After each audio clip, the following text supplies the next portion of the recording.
What is happening, everybody? Welcome back to another episode of the Sports Card CEO. We are the official collectibles podcast of JustBaseball.com.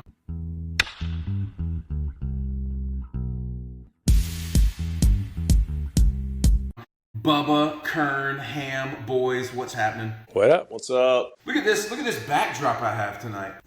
Very professional. It is very. I tell you what, boys. I mean, this new late night show stuff. This may be the way to go now. I'm feeling like Kern 2.0 over here. I'm like a night owl now. What does that mean? I mean, you're up like creeping on Instagram. If I ever wake up to take a piss middle of the night, check Instagram, 2 o'clock in the morning Eastern, Kern's green lights on. He's on, baby. He's surfing, looking. He's surfing, looking for superfractors. And if you guys keep this up, you might have to find a new host because it's pushing old man's bedtime here. You guys like my sweatshirt, guys? Look at this. Yeah. It'd be nice. Gary, I'd love one of those, wouldn't you? I'd love any kind of swag. Like I said, I'm going to get my own created next week. Well, Gary, maybe you should have showed up at the National on Wednesday and you would have got some swag. I'll have to show up early. I got it. Yeah. That's the pregame. Well, boys, we have a very special guest today, and we're going to dive into that in just a second, but we're going to kick off this episode, as we do every episode, with kind of our round table, what's going on in our weeks. Bubba, you're in my slot 1, so why don't you saddle up and go first? Yeah, so finally back home. So as y'all know, I've been gone for, it feels like 6 to 8 weeks in a row. Realistically, I think in the month of July, I was home for about all of 4 days. So it's nice to actually be in my own bed for the last 7 to 10 days or so. But we are back on that grind. Kids are back in school. All of my boys are playing football right now. And so we had our first kind of scrimmage this last weekend. We have our first games this Saturday. So life on the kid front is full steam ahead. And travel baseball is already in Georgia. It never dies. The letters are out saying practices are starting, hitting leagues are starting, pitching leagues are starting. So right about the time football is about mid-swing, we're going to be doing 2 sports because fall tournaments start here in Georgia in September. No rest on the U Sports side for me. On a card side, relatively quiet. And eBay, it's not because of you, okay? Newsflash. I've just been a little busy since I got back. So you didn't get me, eBay. Maybe a little bit because of them. Maybe a little bit. Maybe a little bit. But no, I've still been buying some stuff. Kern and I got some cool stuff coming down the hatch. We also have made a pretty big sale today that maybe we'll announce once it's official next episode. So just kind of same old stuff. It was good today to kind of see that Tyson Lewis sale that just happened a minute ago, even though that was a card I think probably all 3 of us would have had some sort of interest in. It's good for the hobby to see that we're, mid-August and you're still seeing sales like that. And so I was kind of worried because I felt like we'd been a little soft probably the last week and a half post-national. Like there's a little bit of a national hangover, but kind of cool to see that things are kind of going again. I mean, the comps the last couple of days have been strong over the weekend into today. So that's pretty much been it for me. Yeah, personal front, we're a little bit behind you guys. Like I'm still down by the beach here for the summer through Labor Day because kids' school doesn't start till after Labor Day, that Wednesday after Labor Day. So we still have like a full month ahead here. So it's crazy that you guys are like back in the, swing of school and all that stuff. So I'm out here enjoying myself. I'm going to try to get back into the office once a week for the next 3 weeks. What are you smiling for, Bubba? That's when we get the happy Kern back. We get the agitated Kern in the Hamptons. Well, I'm like going stir crazy here. I'm working from home. It's crazy. I'm taking out the garbage in the middle of work. Like, what is this? From a card front, as Gary mentioned, we had a pretty big sale today of a Superfractor that we'll probably announce next week. That Tyson Lewis sale, for those of you that aren't keeping up with his market, there was a raw true red that just finished over $10,000, which is absolutely insane for his market. And yes, I was bidding on it to buy the card, but I was about $4,000 too shy. But I do own the Superfractor, so I'm a happy man here. Other than that, we got a couple other things working that hopefully we can announce on next week's show. What's up with you, Matt? Well, boys, we are kind of in the final stretch of a summer vacation here. We're in Western North Carolina, the mountains of North Carolina, at a place called Lake James with the family, just wrapping up a long weekend with my parents, my brother, his family. And tomorrow I am actually going under for an eye surgery procedure. So just kind of settling in, to that. And I've got that ahead of me this week. So a little bit on my mind right now, just wanting to get through this, kind of get back home, get into a routine. But we had a great time at the lake house this weekend with the family, the kids running around, kayaking, paddleboarding, ridden jet skis one day. The house we're staying in has a golf simulator here in the house, like a $30,000 golf simulator. And I promise you, I've swung a golf club more in the past 2 days than I've swung in the past 2 years. And the reason why is because my brother's a big golfer. He loves to golf. And I have golf ADD. I'm good for like a shot or like 9 holes. But the in-between, the waiting, the patience game is not my strong suit. So we were able to dial up on this golf simulator the island green at TPC Sawgrass, and my brother and I each took probably 250 shots into that green trying to get a hole-in-one. And today, my brother finally got a hole-in-one on TPC Sawgrass number 17 on the golf simulator. So we were like, yes! We have victory. So a lot of personal family stuff going on this week, man, kind of gearing up for the surgery tomorrow. As far as the card front, we had a huge national, came back from the national, hit reset, and little Matt, of course, cannot go a couple of days without buying anything. So he picked up a couple of Steph Curry kabooms and went completely out of character and bought a blue Victor Wembanyama PSA 10. And we'll see how that goes. It's not in my wheelhouse, and I just said, hey man, you're a smart kid, I trust you, you do what you got to do. No Bowman for us as of late. We did help Gary pick up a nice card, and we're able to grab a card with that. It was a JJ Weatherholt True Gold, but that's about it. So listeners, when Ham comes on next week, he's not giving you the stanky eye when he has the new glass eye. Don't mention it. It's going to be a soft subject for a while. We're going to get through this. Yeah, boys. Yeah. So I'm having cataract surgery in my right eye. As if I didn't already play the old man card on this show, I'm now having cataract surgery. So at 43, having cataract surgery is not in my cards, but I'll tell you this, I'm glad to be able to see out of my right eye moving forward. Anyway, we'll move on, man, and get through it. But boys, jumping into today's show, we have a special guest. And I want to go ahead and get him out from the green room and bring him on live with us. Ladies and gentlemen, welcome alongside us to the Sports Card CEO, the one and only Rhett Lowder of the Cincinnati Reds. Rhett, what's happening, buddy? What's going on, guys? Thanks for having me. Man, it is fantastic to have you on. So, Kern, go ahead and kick us off, and let's dive in here with Mr. Lauder. Rhett, appreciate you joining us, man. Thank you. Yeah, thank you, guys. First and foremost, how you feeling? Feeling good, man. I'm feeling good. It's been a long year, but I think we're getting on the right side of things and getting back to where we need to be. All right, good. So I'm not sure.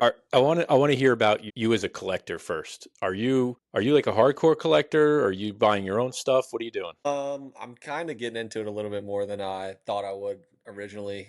I kind of started I guess I bought my first case. I bought like the jumbo draft, like of my draft. And just pulled it and sat on it for a while. And then, just as you sign more cards, you're like, oh, that card's interesting. I like that one. I kind of want to look out for that one. I kind of want to look out for that one.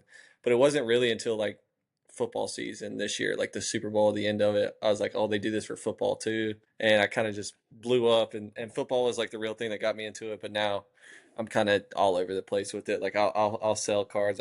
I'm actually sitting beside my label printer. I'll print them off and have some bubble mailers, drop them off at the clubbies every day and sell. So you're selling on eBay? I mainly sell on eBay and just I'll sell it here and there. But there's a lot of nice card shops out in Arizona that are pretty helpful for athletes. So you can kind of go in there and just hang out and trade and just rip stuff. So it's fun. They're nice it's a good spot for athletes that are getting into it. Nice. How many cards of your own first Bowman would you say you actually own? See, I had a lot. I probably at one point had like 30 or 40, but then I had to, like, when family asked me for cards, I'm just like, yeah, just take one of these. So my collection for my first Bowman's dwindled pretty bad.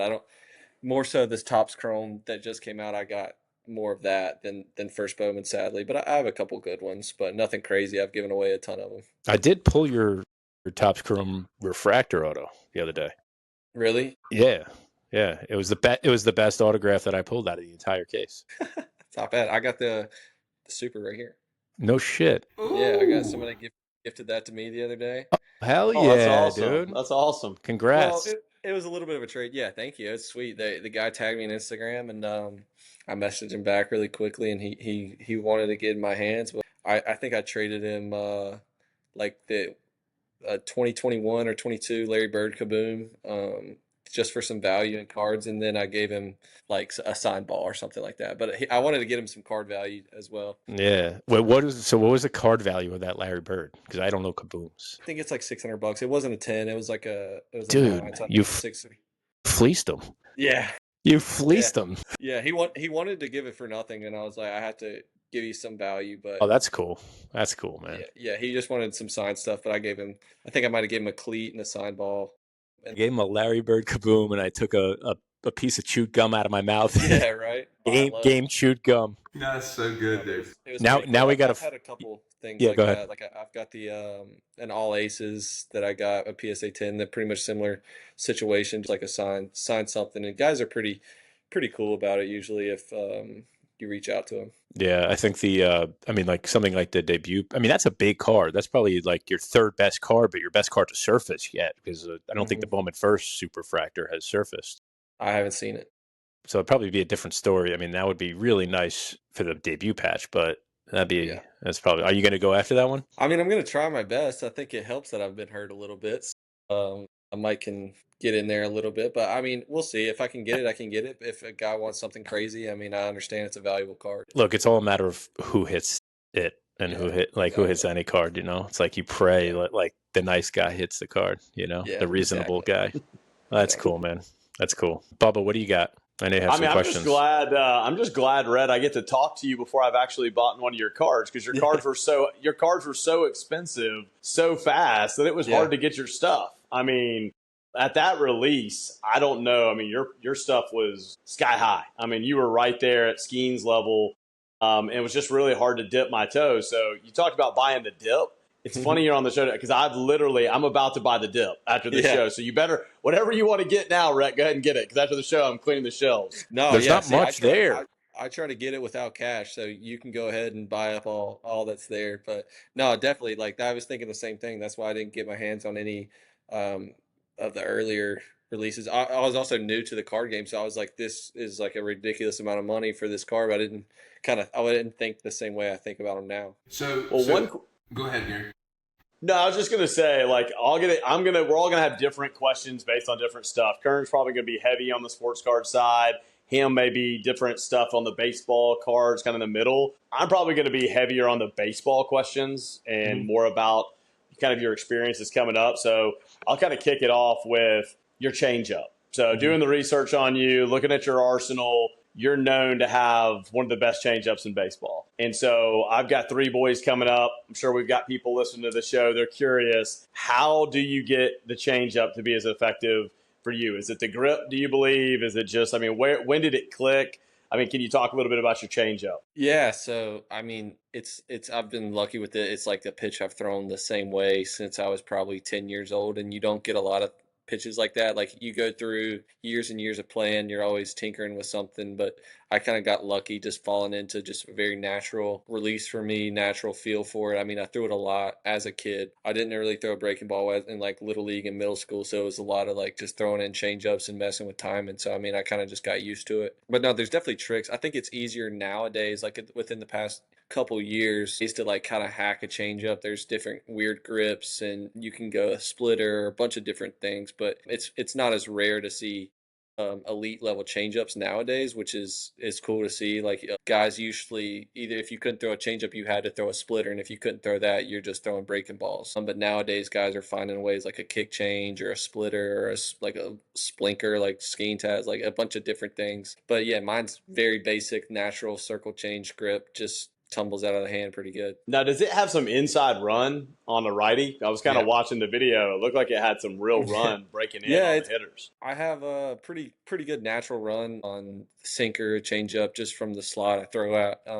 and I've always had it. But yeah, it definitely helps that it kind of gets in there underneath the righty's hands and moving away from the left-handed hitters for sure. Yeah, I mean, they say, major league hitters, really any hitter, when you're trying to sit on a curveball, you're trying to sit on a slider, you're trying to pick up that spin, the changeup, you're really not seeing that spin. So it's the toughest pitch to hit if you've got a good one. So Yeah, that was kind of my kickoff question. So, Ham, I know you had something too. I have a lot right now. So I played baseball in high school and was slated to play at NC State. And I was a right-hander, didn't throw overly hard, but I had a good changeup. That was like what kept me, and I had a lot of control. So I love that about your game. I want to say this, first of all, to our listeners. Rhett, you kind of got on our radar. So I've got 3 boys. My son Matthew was in the room a second ago, and then Grayson and Wyatt. He's 15, they're 13. We watched you guys, because we're North Carolina folks. You're from North Carolina. We watched you at Wake Forest. Pulling for you guys heavy. We're big ACC guys in that College World Series lead up. And you threw one of the most ridiculous games in college, in my opinion, in College World Series.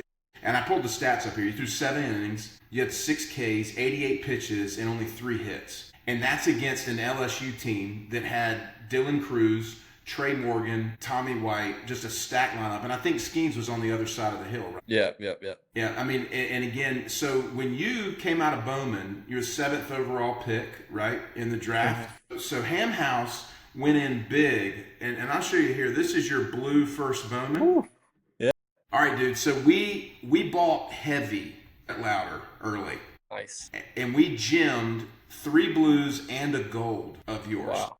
We PSA gemmed, and so we've been following you for a long time on like the card side of things, right? Yeah. Now we'll say this, because this is what we do. We move in and out, so we don't own those cards anymore. No, but again, I don't blame you. No. It's just about our strategy. But I'm just coming out and saying, like, man, we've been a fan of that from the beginning. And I gotta say, from a first Bowman historical run, you officially get the best hair on a baseball card in first Bowman history. Well, I appreciate that. That's a big honor there. I don't know. We have to check some other guys, but that's awesome. No, thank you. I had you on my radar because you looked like Jacob deGrom and I'm a Mets fan. Yeah, so I got that a lot. Yeah, that flow. Oh, that's good. Yeah. Curry, go ahead, man. I'm good. Please go ahead. Well, I was going to ask you, Rhett, so like, navigating right now, you came out, you had a very dominant, minor league track, pretty fast into the major leagues, came in, had a strong debut, part of a ridiculously strong pitching staff with Cincinnati, and now you're having to kind of navigate some injury challenges with the oblique strain or whatever. From a mental standpoint, just talk about, like, as an athlete, this is your profession, right? Like, how do you navigate the challenges that come with, injury? Yeah, no, definitely. I mean, the mind it's definitely the hardest part about being injured. It's like you'll take the oblique hurting for the first 3 weeks and you would live with that way longer than you would the strain on your mentality being out here by yourself. And on the other, like I'm from North Carolina, on the other side of the country in Arizona, just grinding away day in and day out, trying to get back to play as fast as I can. But, at the same time, like, you got to put yourself in perspective. There's a bunch of different ways I look at it. Like, I could have gotten hurt last year before I made it to the big leagues. I could have gotten hurt in college and it delayed where I got drafted. The timing is, obviously, you don't never want to get hurt, but it could be worse. It could be a lot worse. And, I just look back, if I was a kid and I saw myself 23 years old, I'd be on the big league team roster. Although I'm hurt, I would take it 100 times out of 100. Yeah. Who did you grow up rooting for? What baseball team? I like the Red Sox. Brett. The Braves too, but the Red Sox, North Carolina, you get to choose kind of. So it's usually the Braves, but I was kind of, everybody liked the Braves, and I was like, it's still like 6 hours away, so I'm gonna do something else. I love Big Papi, so that was my team. I played at Fenway on MLB The Show every time I played a game. Nice. Have you faced Marcelo Mayer? Have you faced him? I think I faced him in the Futures games last year. I think I got an at bat, or he got an at bat off me.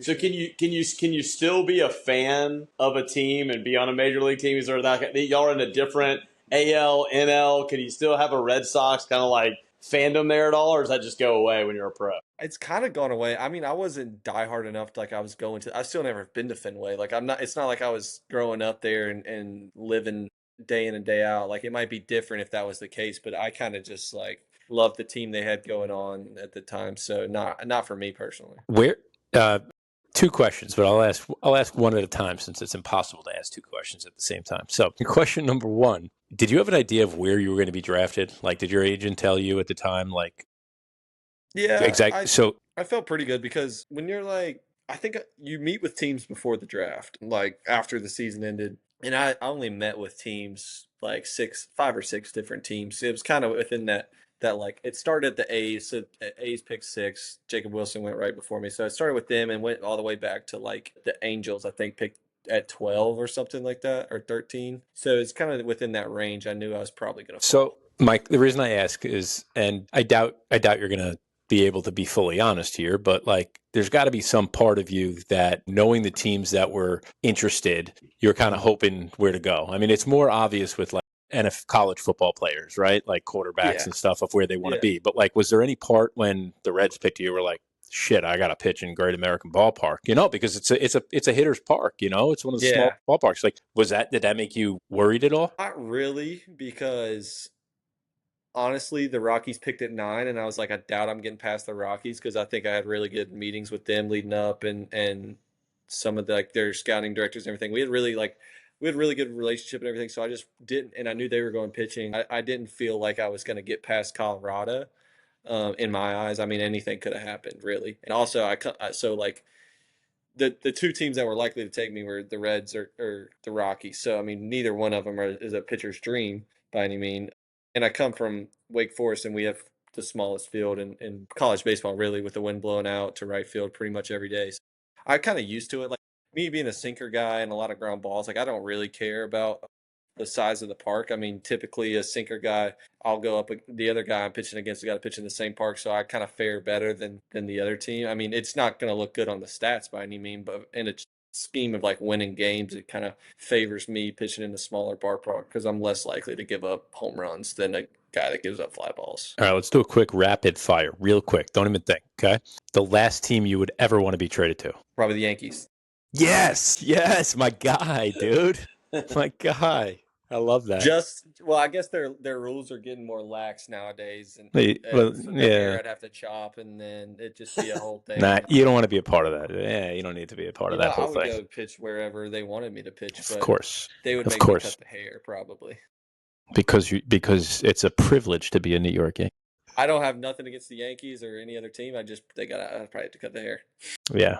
What else you got, guys? I know Gary's got some stuff in the books there. Yeah, I got a lot of stuff, but I mean, I'll kind of lighten the mood. This might be the fan favorite question here. How is the food as a major leaguer? So you walk in, there's all this cool stuff, but after the game, is there I've got a guy that my son played with in the past. He was a 13-year big leaguer. And I asked him the same question. I was like, how was the food? And he said, well, when I first came into the league, the food was X. He said the food now is totally different. Some teams have chefs. Some teams are good. Some teams are bad. So what's the food bag like if you're a Cincinnati Red? The next guy that's about to get drafted, is he excited about what the food? I mean, what's the food like? I think you have to be. I mean, it's pretty good. I'm not going to like the home clubhouse it's top-notch food every night. This might make me rethink my last answer about the Yankees. I've heard that the Yankees road clubhouse food is like a 5-star restaurant. Like people would rather eat there than go out at a restaurant in New York. So I've heard I believe that based on Legends Club. Yeah, and the Mets, their food was amazing. I mean, just New York when you go there on the road. This is the road clubhouse, not even the home. Like it's amazing. We'd love to have you in Queens. We'd love to. Yeah. We could use you. Yeah, that'd be fun. My next question for you is, were you ever a good hitter? Were you ever a good hitter growing up through sports? Were you always a pitcher and you knew that was going to be your route? Because it's kind of a 2-part question. Yeah, I mean, good is relative based on I mean, my hometown and my high school was really small, and I grew up you play like we barely had a team. We barely had a JV team my like junior and senior year. Like we didn't have a lot of people coming out. We didn't have a lot of kids. We were 1A school, so I was good for what I played against, but like I wasn't going out. I wasn't hitting in travel tournaments against like the best guys, and I wasn't that good. I mean, I probably could have handled my own, but I wasn't getting recruited to hit by any means. Do you ever swing it at all still? Do you ever go hit BP if you can? No, I try to keep my swinging just to golf. I got you. Rhett, are you a superstitious guy? A little bit. Probably He's a little more than I'd stitious. like to be. Yeah, a little Like I want stitious. to like on the days that you're pitching, what's your routine? Like what superstitions or what's your routine like from when you wake Yeah. up, it's a 7 p.m. game. What goes on? Earlier in the day, it's not that big of a deal. Like I'll get a coffee, pretty normal every single day of my life, but How do you get it your kind of coffee? You starts. black? Are you half and half or what? Depends. Most like every day, like I'll do like a drop of half and half in there, not the whole thing, just a little Okay. bit. Okay. And but I'll drink it black, and it really whatever. I don't care. I'm a consumer. Okay. But it really kind of tightens up closer to game time, probably like 2 or 3 hours. Like once I get to the field, I'm kind of doing the same thing. Like I'm just once I get to the field early. I don't like sitting at the house and just waiting. So I'll get there early and just chug water pretty much all day. Just drink as much water as I can. And then after I do my scouting report, I kind of just my routine from there is basically like a warm up stretch. And then after I'll crush like a Red Bull. And then after that, it's everything's regimented like to the minute. Like I'm pretty dialed in just my stretching and warm up. And I do it the same order pretty Yeah. much every single time. But there's nothing early in the day like okay, I had a great outing last time. I'm gonna have this lunch again, or I'm gonna have this Like breakfast again. maybe, but not as to the dialed as I am for my routine. But like it's like in college, I had a couple good outings in a row, and I was eating Jersey Mike's. So I was like, yeah, I'll keep it going. But I'm not like still doing. I'm not still doing it to the day.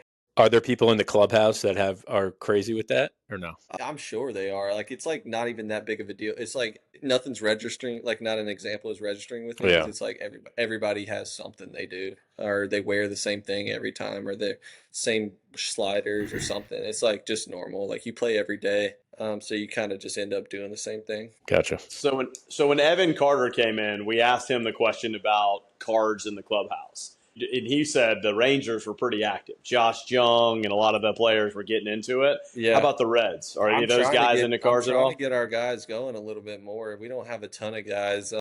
I think seeing me just getting mailers to my chair every day in spring training, guys were like curious about it and trying to get. I think Jose Trevino's in it a little bit. Tyler Stevenson's in it a little bit. I know Burns has a couple good cards. Chase Burns has a couple of his good cards, but I don't know how deep they are into it. I think I'm trying to get it growing, but nobody crazy yet. It's surprising with like, I mean, I guess it's not surprising the amount of cards that you guys have to sign. It probably is like, Yeah. I'm sick of looking at them at this point. Yeah, I mean, the way I can describe it is the way I told you guys earlier. The way I got into it more so was because of football. It's a little bit different when you see cards of guys you know and you're with every single day, and you just think they're like your friend, and then you're like, oh man, you have a card that's like worth $50,000. Like it doesn't register really to you there, so it's not as cool. Yeah. But if you gave me like a Drake May downtown, like or something like that, that's sick to me because I mean I'm not hanging out with him in the clubhouse every single day. Who is Tell you what, I'll trade you a Drake May downtown for some of your cards right now. I have you want to make one that already. trade? I have one already. who is your who would you say your closest friend or friends are in the club and on the team? I think me and Nick Lodolo and Brandon Williamson got really close this past year. Obviously, the pitchers are a really close group. So like Hunter's great, Abbott, Lodolo, and me and Chase Burns because we're the young guys. But I would say like our pitching core is really close. Like obviously, I wish I got to spend more time in the clubhouse. So it's been a little bit since I've been around these guys. I think we have some younger guys that are awesome. But I think Lodolo and Brandon and so like Aguiar is another guy that I came up with. So some of the younger guys.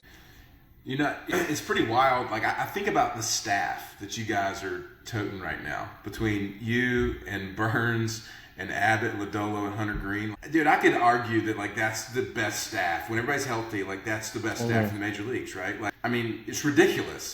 To be able to bounce off just kind of the trade, right, with all these guys, and all of them have different stuff, and they come at it from a different angle. Like, as a pitcher on a staff like that, what are you guys like? Do you have the ability, and do you spend time like talking through like approach and strategy and all that kind of stuff, or does everybody kind of stay in their own little silo? No, yeah, you definitely do that. I mean, you watch so many games with these guys, and you see so many crazy things. So you'll just like pop in and just ask a couple quick questions to guys like what they're thinking here. But also, everybody's so unique, and everybody you kind of get when you get to the big leagues, you get there because you're yourself. Like no one knows you better than you. You're gonna have a hard time in the big leagues. So to an extent, yeah, you're picking brains and you're trying to learn as much as you can from these guys that have done it longer than you. But at the same time, they're not you. They're a totally different person, and what works for them wouldn't always work for you. I got another question too about coming up. So, you had a chance, right, to be drafted out of high school, but it was a short season because of COVID. Is that right? Yeah, I mean, if I got drafted, I probably wouldn't have went.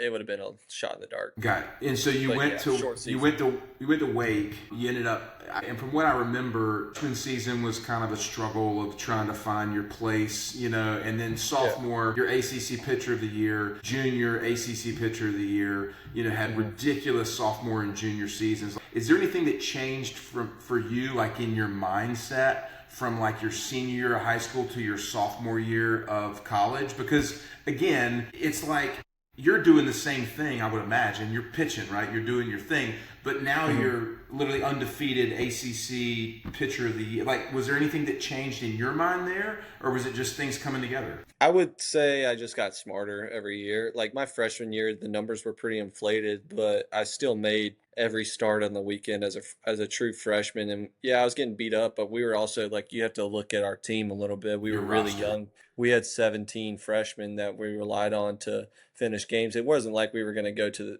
College World Series that year. We knew we had half the team was freshmen. I was going to throw 100 pitches every game, no matter what the score was, pretty much. So some of those numbers can be inflated, but I obviously didn't. I wasn't as good as I was for sophomore and junior year, but you learn so much. It's like you get beat up week in and week out as a freshman, but you're still taking the ball every single week, and you have to find a way to get better. And then you just get more confident as you go. Like sophomore year, I was like, okay, I'm better than I was last year. And then by the time you're a junior and you've done it for 3 years, every single week you've taken the ball, and most of them being on Fridays or Saturdays, I mean, you get pretty comfortable up there, and you kind of just know that you give your team probably the best chance to win. Give me your pick. The Reds have a pretty deep farm system. Give me your pick. You get to choose one guy in the minor leagues right now. Who's going to be the best major leaguer? Well, you could choose the top three. Who's going to be the best major leaguer? Okay.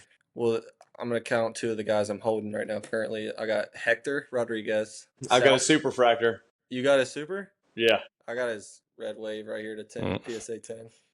Dude, he is so underrated, man. I know. The hitter that kid is, man. That's why he's good. Sal Stewart, obviously. I'm not going to go with Cam Collier just because he was a pretty high prospect. I like Tyson Lewis too. We got a good. I'm going to go Tyson, Sal, and Hector. Okay.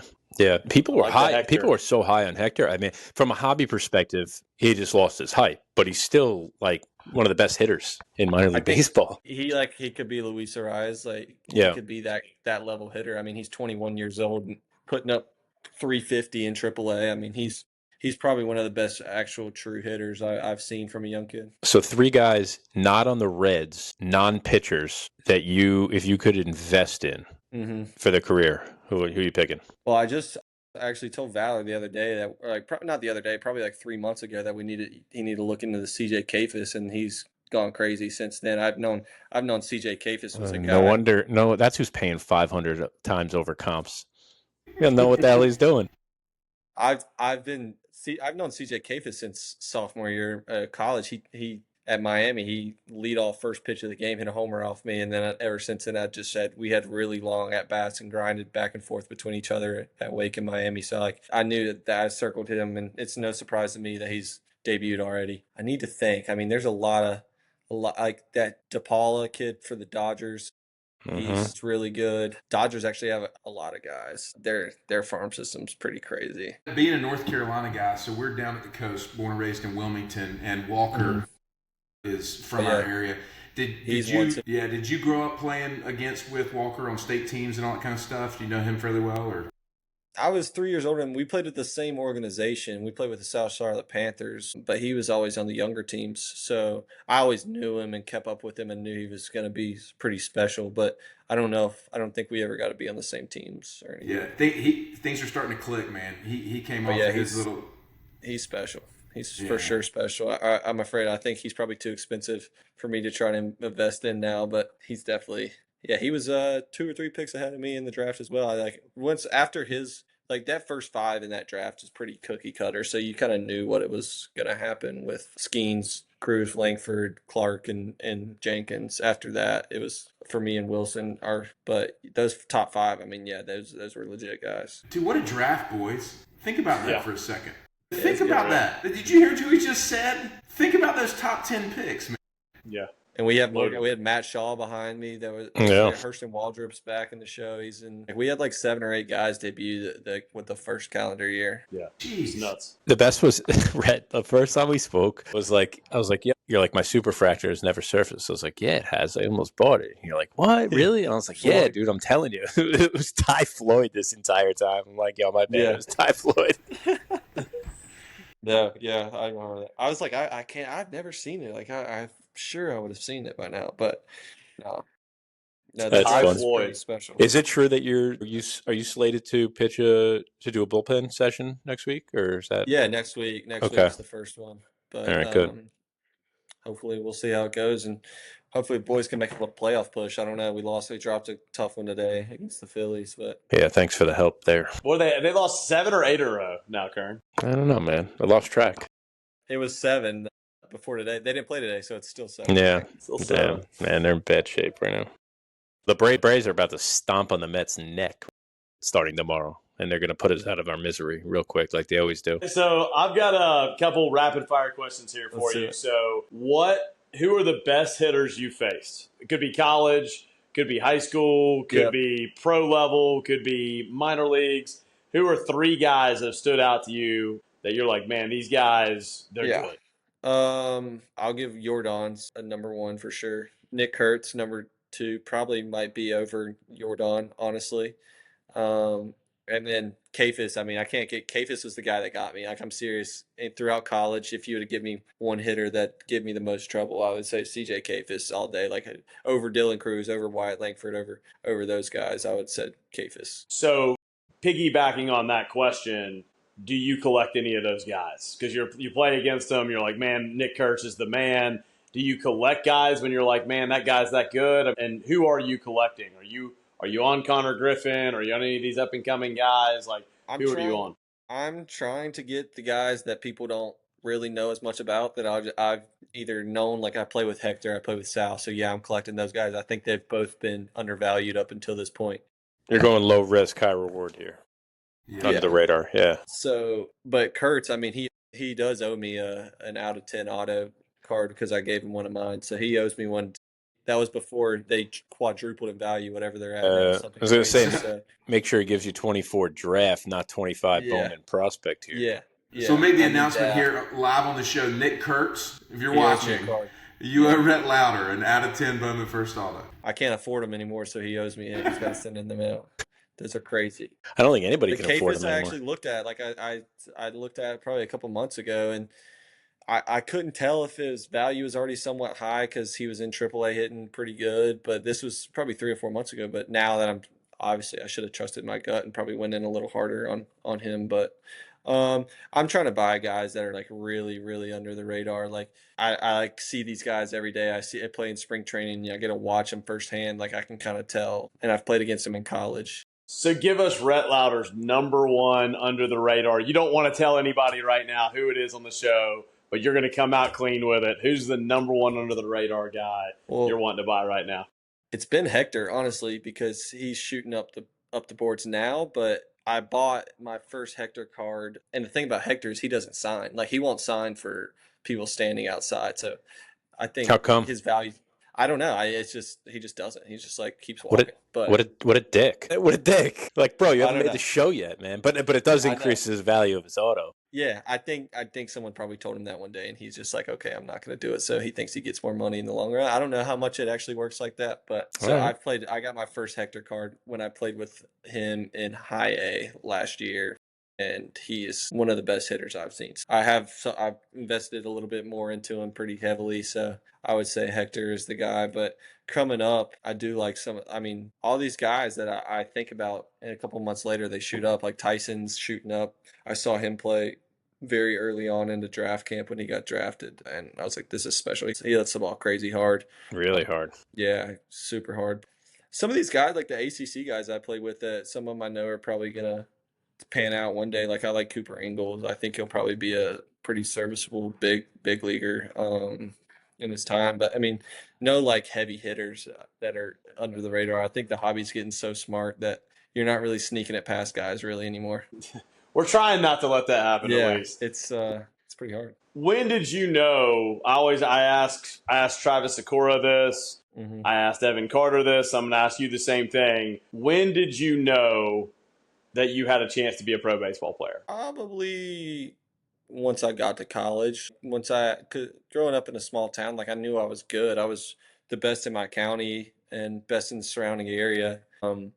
And I was seeing guys that I played against get drafted, like out of high school, and I was like, okay, I could probably get drafted. But it's a different level, like knowing you can get drafted versus knowing you can be in the big leagues. At least for me, it was like I knew I could get drafted way earlier than I knew I could pitch in the big leagues. But once I got to college, and you see some pro guys come back, you talk to more pro guys, you talk to more coaches, and you kind of just understand that the separation of talent, it's getting smaller and smaller. Like guys are getting super talented super early, but just it's a lot like the mind and experience and just I don't know. Yeah, if the right mental headspace is honestly the biggest hurdle that guys need to like. 85-90% of people in the minor leagues are good enough to play in the major leagues. Will they put it together? Are they consistent enough? Can they commit to the routine? It's boring. It's really boring. I mean, you play every day. You got to do the same thing. You got to be ready to go.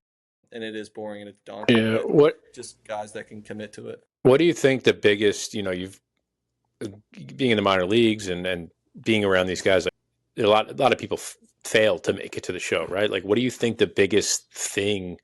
Is it motivation? Is it work ethic? Because obviously the talent level is there, but like, yeah, what is it? What is the biggest, factor in failure to not make it? Yeah, for me, it's like you have to be a little bit naive almost to where I don't know if naive or ignorant's the right word, but it's like you have to look for the good and the bad. So because it can go really bad, and there you can find bad in everything, but you can also find good in everything. So you have to find what's going good, and you almost have to like live in a little bit of a fantasy land where you're like, actually, I'm better than this. Like everyone else doesn't see it right now, but I know I'm better, and it's just not going my way right now. Like that's what kind of you got to live in this like optimistic fantasy land, right? A little bit, but you need to be realistic with yourself in the sense like if something's not working, you can't just sit back and wait. Like you have to do everything you can, and once you realize that you're on the right path, like the results are not going to come immediately. Like you're not going to be like, oh, I'm going to fix this and then I'm going to be that much better right away. You got to trust the process that what you're doing is working. And then once you do that, you got to be like, it's just not going my way. It'll come back around. Was there ever a point where it got so bad that you considered leaving ball? I wouldn't say so. I mean, the worst it's been is like this happens to everybody, but you just look forward to the offseason that much more. Like that happens to everybody. Like you get 140 games in and you're not going to make the playoffs. Like when I was up last year, it was sick for me because I was making my month and a half long MLB debut at the back end of the year. But these guys have been in the big leagues for 140 games, 120 games at this point, and we're not going to make the playoffs. They're dragging to the finish line. I have a new life, basically. Like I'm juiced up, like my season just started. And you can see guys in the clubhouse around you like, man, this has been a long year.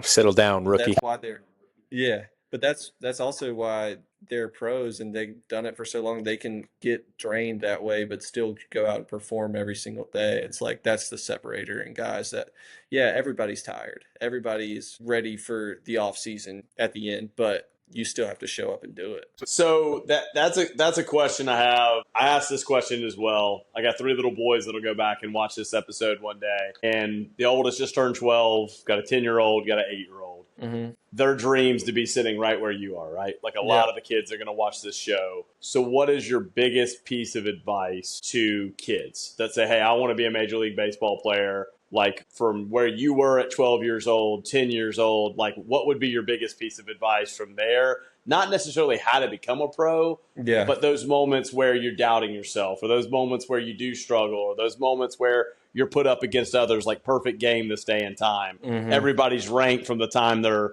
9 years old. You can see everybody's stats. So just curious what your advice would be to them. Yeah, well, it makes it a lot easier going through the hard times. As long as you can have fun, it makes the hard times a lot easier. But once you're putting so much pressure on yourself that it's not fun anymore, that's when you need to take a step back and like reevaluate what you're doing. But I mean, it's difficult because there's so many eyes on everybody and you're being judged all the time. It's hard for the individual person to realize that each little performance does not define like your skill set or how you are as a player. Like you can watch Jacob deGrom go give up 10 runs in an ACL game in the backfield, and that does not mean Jacob deGrom is bad. It's just how it is. It's baseball. You see crazy stuff. You'll see horrible games from the best players ever, and you'll see great games from players that are bad. It just happens. So it's like you can't look at individual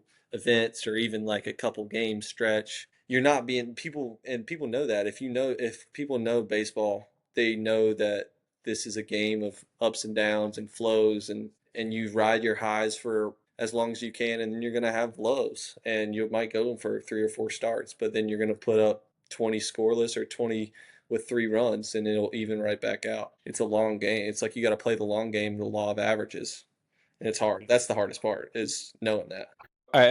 There was a pitching prospect in the Reds that I wanted to ask you about, Chase Petty, because he came up and he looked good, like real good the first, I think, inning, and then he struggled majorly. Like, have you worked with him at all? Yeah, I mean, we were both in Double-A pretty much all last year together, and we've kind of been in the same corner for a lot of my time in the Oregon.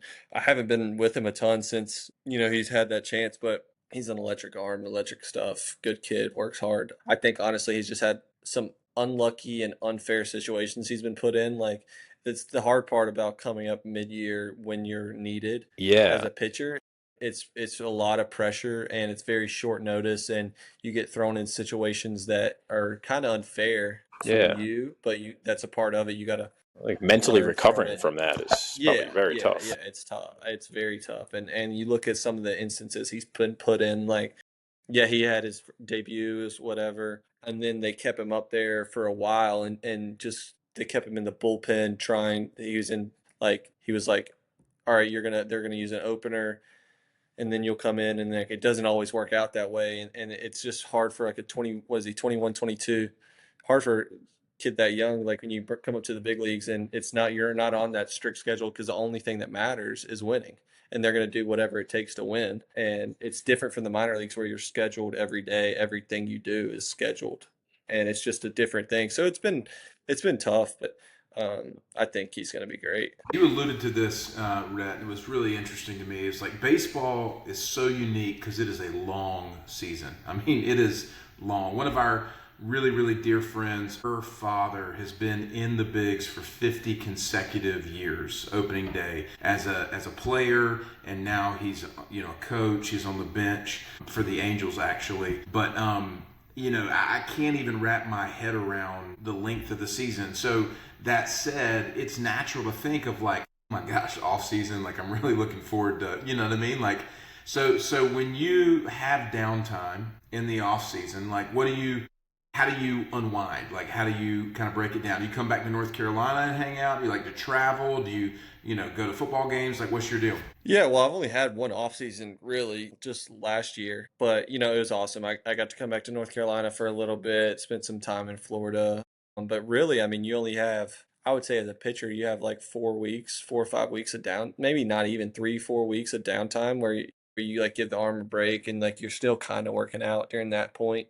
You might take 1 full week off of doing nothing, but after that, like you're kind of ramping back up pretty quickly and working out the first, like after you start things up like 4 or 5 times a week, and eventually you're back going 7 days a week in the off season. So it's nice, you get time at home and you can be on your own routine. But yeah, I mean, it's not like you're not doing anything. You got to come, especially for the young guys, like we're coming into spring training pretty ready to go. Not like we're Clayton Kershaw showing up and we can figure it out as we get there. It's like we got to kind of get going earlier. Yeah, for sure. What a commitment though, dude. I mean, it speaks, we've had a few, like we said, Sakura was on and Evan Carter and, yourself, and we've been, fortunate to be around a lot of guys that play. Like, it is a commitment, man. And that's what people do not understand. Like it is a massive mental commitment to a game that you love. You know, and it's not all, flash and eating food in the clubhouse, man. I mean, it is a grind. No, I mean, it's awesome. I wouldn't trade it for a single thing in the world, really, at all. I love it, and I'm very blessed. I've been at this since I was 13. I was like I bet it was 13. I was starting up, maybe 14. I'll say 14. Like, I was every weekend, like I was doing something pretty much almost daily. When I was 14, 15, probably not. But, since college and then my back into my high school, daily has been getting better somehow at baseball. And it's like second nature at this point. Like, I don't think about it. Like, obviously you do it for so long. It's like everything pretty much revolves around it, but it's a ton of sacrifice. Like, there's a lot of things I didn't do as a teenager that I probably could have. If you never made it to the big leagues, what do you think you'd be doing right now? I thought about this a lot, and it depends on if I have all the knowledge I have about baseball. But I don't think I would have all that knowledge without getting here. So I would like to have worked in baseball of some sort, but probably more so on like the sports science, like stats side. We had a big analytics program at Wake, and I was actually pretty involved in it, and I worked with them and did some coding and metric stuff. So I really thought that was fun, and I would try to maybe do something in that, but who knows? I probably would have like followed a finance route if I was just a normal college kid. You could be in real estate like Matt Harvey. I might do that anyway as well. Maybe when I retire.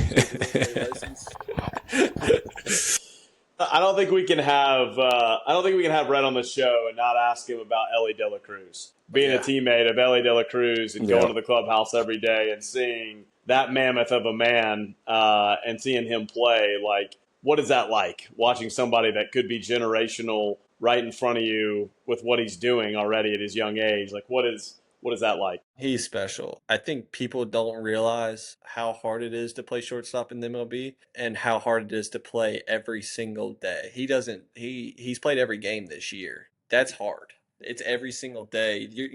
I can't even imagine what his body feels like, but he's an animal, and he is prepared every single day to play as hard as he can. And I mean, I respect it no matter if he was good or not. Obviously, he's like one of the best players in the league, but even if he wasn't, it's like how hard it is just to be able to get yourself able to play every day. I couldn't do it. I wouldn't be able to do it even if you're good or bad. Like, just the amount of work it takes just to be on the field, people don't realize. Yeah.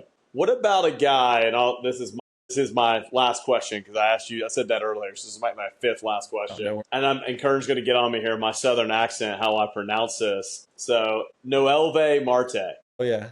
So I've been buying him up. I bought him up all the way coming up through the minor leagues. He was a top prospect in the Mariners organization. Couldn't believe the Mariners traded him to the Reds, but they did. And he had the suspension last year, and that kind of put this cloud around him, kind of like a Tatis thing.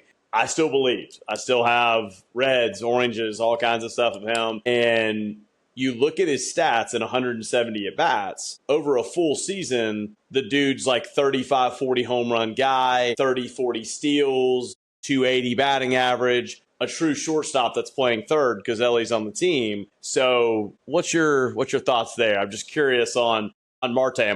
Do you think I'm on the right track here? I think you're definitely right. And he's been one of the biggest sparks to our lineup since he's come back from injury. He had a similar oblique injury that sidelined in parts of this year. And getting him back and his bat back in the lineup since the All-Star break has been huge for our team. And actually, I don't know. They kind of kicked him to right field a little bit lately, and he's had 3 or 4 outfield assists in his first probably 12 games of playing outfield. And I think him in right field, he's got a crazy arm. I think he could just blossom to like your next power hitting a corner outfielder. Like, he could really be that special one day. He had a hell of a game yesterday. He's young, right? Oh, yeah. He's 24, 25, something like that. 23. Yeah, he's young. 23, yeah. Yeah. Oh, yeah. So, yeah, he's I pulled his 1-of-1 auto rookie card. Really?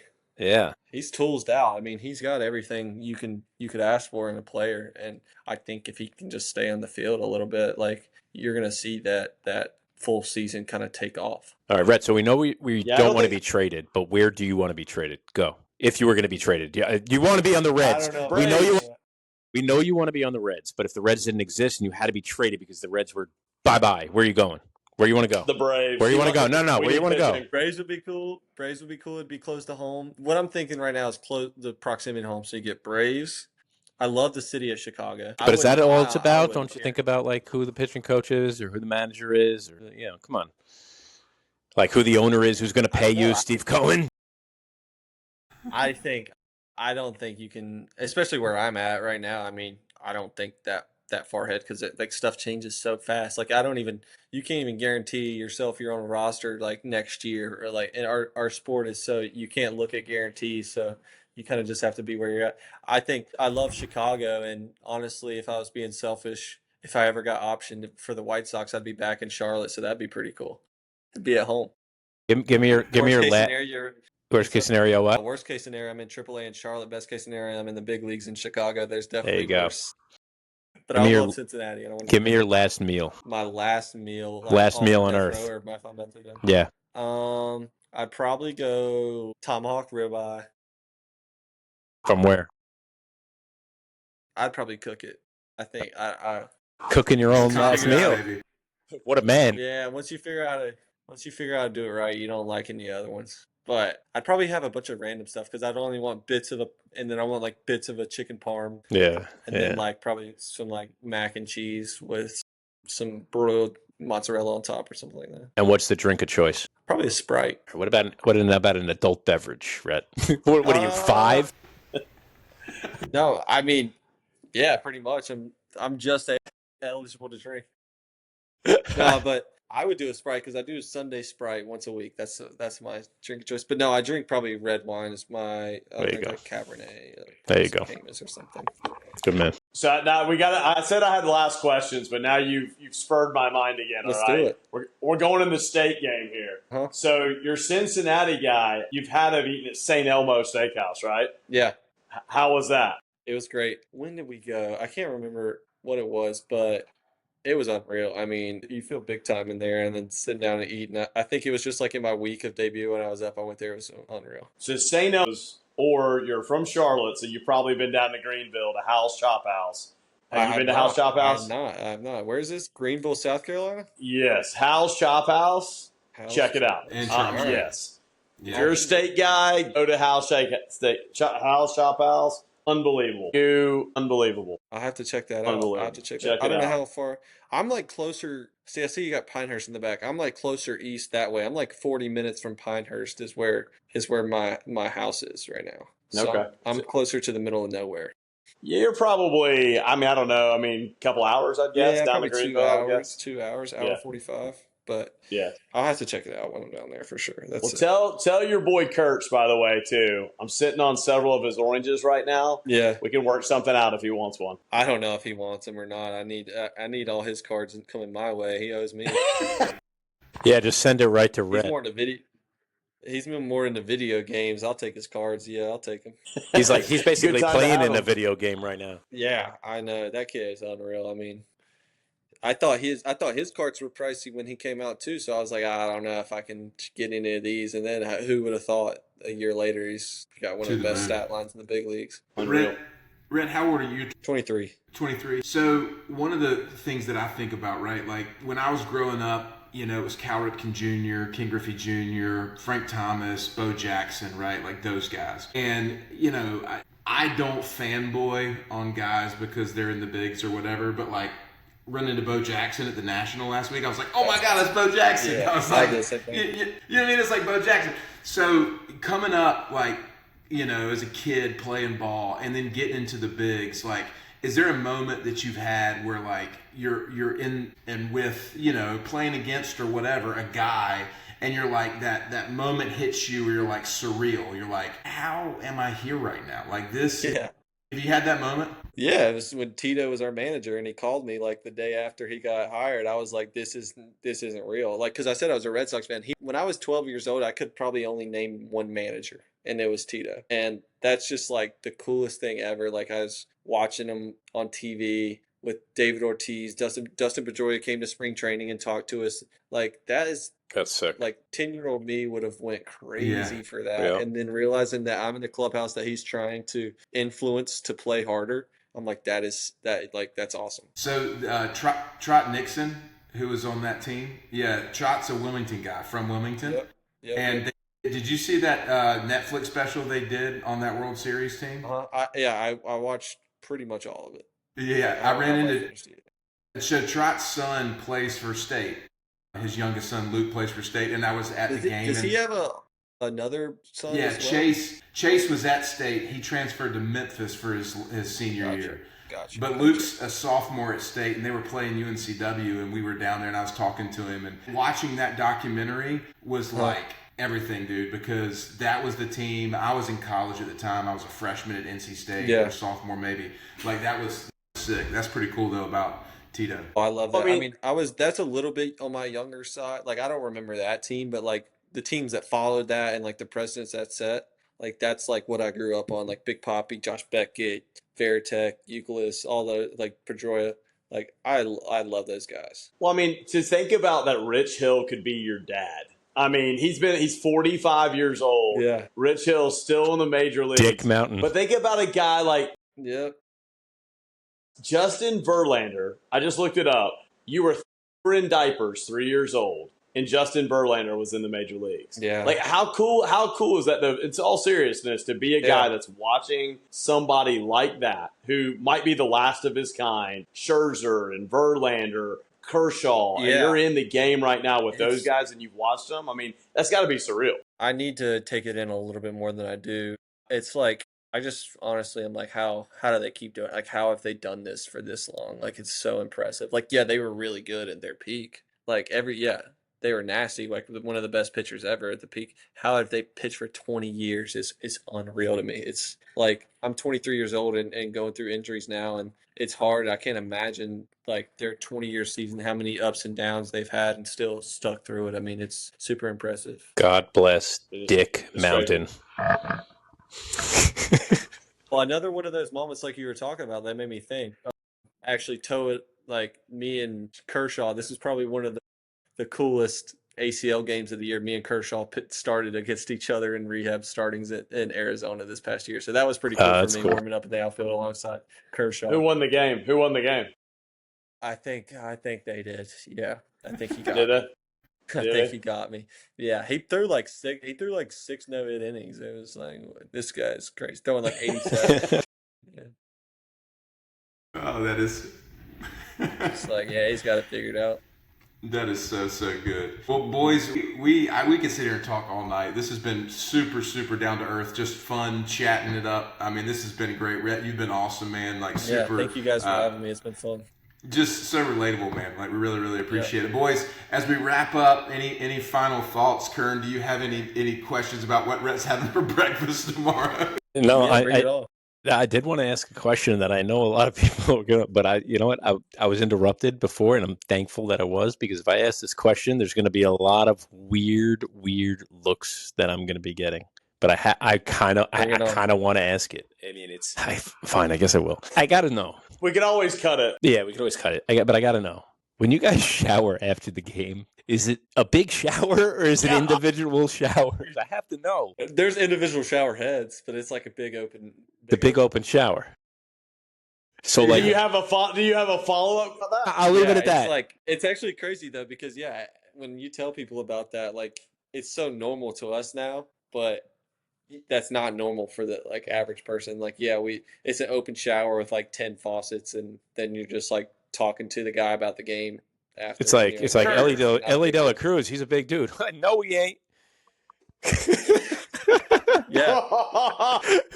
Hey, Kurt, have you not seen that bit? I can't remember who it was. I think it might have been Chipper Jones. Chipper Jones was a rookie on the Braves, and he said he was in the shower, and next thing he knows, he looks over and Maddox is like peeing on him in the shower, and he's like, "Welcome to the bigs." And he's like, awesome. "Welcome to the bigs." I never heard that. That's like, amazing. We actually put up dividers in the showers in Cincy now, but there's no like curtain or anything, so like you can still see it, but you can't see. It's like a urinal, you blocked off to the next person beside you. And guys were like mad about it, like when they didn't like it. They're like, dude, it's the clubhouse. it's like been this way for 50 years, 60, 70 years. Like it's been this way. And now you want privacy. Well, whoever requested it, I guess we know something about them. Yeah, I don't know who that was, but I know people. I don't know if it was serious, but they were like, "Dude, what the heck? Like we're putting the privacy here now." That's funny. No, but in all seriousness, yes. I was gonna say we're gonna have to like prep our guests for the future about questions. I'm done. But I mean, I feel like a lot of people are curious. I mean, people like myself are curious, and I'm comfortable in my own. I'm comfortable in my own sexuality here. I'm a heterosexual male with three children. All right, but I was curious. But in all seriousness, I appreciate you coming on the show and taking the time.